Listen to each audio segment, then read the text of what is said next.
যখন মানুষের আত্মা বের হতে থাকে তখন তার কাছে 5 জন ফেরেশতারা আসে। প্রথম ফেরেশতা আসে যখন আত্মা গলায় পৌঁছে যায়। সে বলে, তোর শক্তিশালী দেহ কোথায় গেল? আজ এত দুর্বল কেন?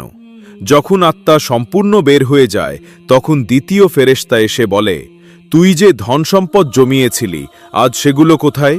যখন তার জানাজা ওঠে তখন তৃতীয় ফেরেশতা এসে বলে, আজ তুই এমন এক দীর্ঘযাত্রায় যাচ্ছিস যা আগে কখনো করনি। তুই এমন এক সংকীর্ণ ঘরে প্রবেশ করছিস যেখানে শোবারও যথেষ্ট জায়গা নেই। যখন কবরের মধ্যে নামানো হয় তখন চতুর্থ ফেরেশতা বলে, কাল পর্যন্ত তুই মাটির ওপর হাঁটতিস, আজ তুই মাটির নিচে শুয়ে আছিস। কাল পর্যন্ত হাসতিস, আজ কাঁদছিস। কাল পর্যন্ত মানুষ তোর সঙ্গে ছিল, আজ তুই একা পড়ে আছিস।